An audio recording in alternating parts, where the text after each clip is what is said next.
Hello everyone, it's time for a story today, and today we're reading Jack and the Beanstalk. Are you sitting comfortably?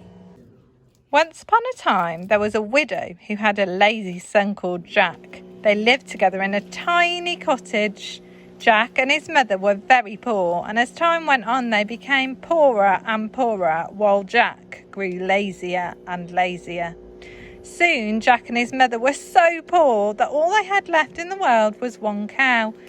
At last the day arrived when Jack's mother said, "Tomorrow you must take our cow to market and sell her. She is all we have left in the world, so be sure that you get a good price for her."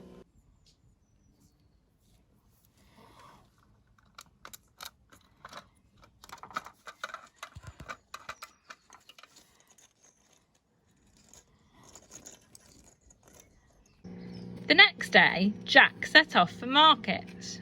On the road, he met a butcher who asked him where he was going with the cow. When Jack told him, the butcher said, "I will exchange these beans for your cow." He showed Jack some strange-looking beans that were all different colours. "I would be a fool to exchange my cow for your beans," said Jack. "Ah, but these are not ordinary beans," replied the butcher. "These are magic beans." They are magic beans. Jack thought what a fine thing it would be to have some magic beans, so he gave the cow to the butcher, put the beans in his pocket and set off for home.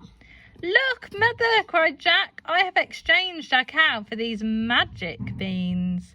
His mother was very, very angry. "You silly boy, now we shall surely starve." In her anger, she threw the beans out of the window and sent Jack upstairs to bed without any supper. You silly boy. The next morning, when Jack woke up, his room was much darker than usual. When he looked out of the window, he saw that a huge beanstalk had sprung up during the night from the magic beans that his mother had thrown out of the window.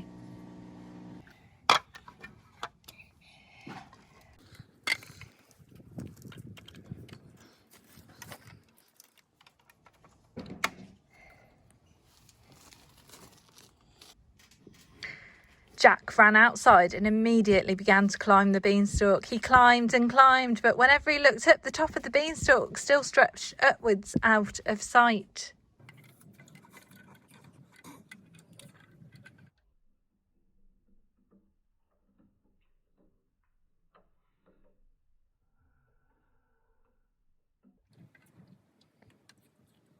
After many hours of climbing, Jack reached the top of the beanstalk and stepped off into a wild, bare country. A long road led away in the distance. Jack set off along the road and soon he met a very old woman. "Good morning, Jack," she said. Jack was amazed that the woman knew his name. "I know all about you," she said. "This land belongs to a wicked giant. When you were a baby, the giant stole all of your father's belongings. That is why your mother is so poor. You must try and get your father's wealth back," she continued. "If you are brave, I will try to help you." At that, the old woman disappeared and Jack went forward along the lonely road.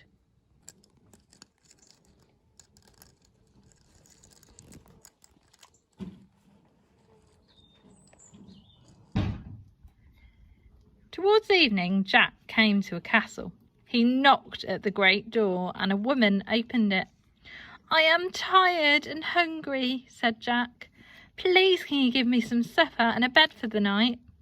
"Oh, my poor boy," cried the woman. "My husband is a giant and he eats people.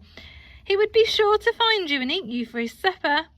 Jack felt afraid when he heard this, but he was too tired and hungry to go another step, so he pleaded with the woman to take him in. At last, the giant's wife agreed and she led Jack into the kitchen. Then she set a fine supper for him. Scarcely had he finished eating when the ground was shaken by heavy stamping feet. 3 loud knocks were heard at the door. It was the giant returning home. Jack's heart began to thump. The giant's wife began to shake. She grabbed Jack and she pushed him into the oven, which fortunately was cold. Then she went to let her husband in. The giant stomped into the kitchen, sniffed around and roared, "Fee, fo, fi, fum, I smell the blood of an Englishman.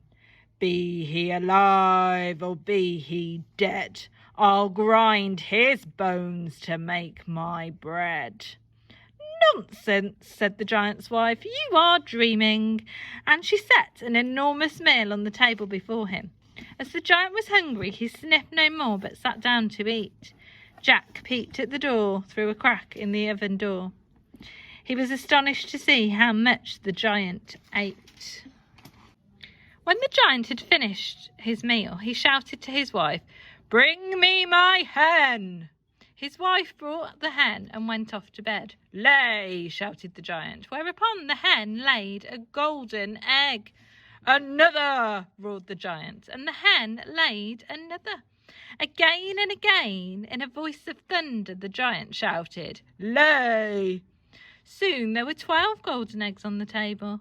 Then the giant fell asleep in his chair, and he snored so loudly that the whole castle shook.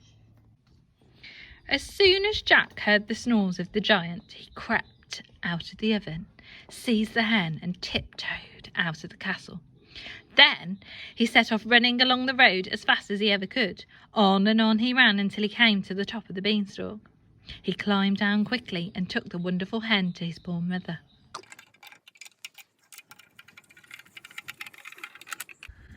When Jack set the hen on the table and ordered it to lay a golden egg, Jack's mother could not believe her eyes.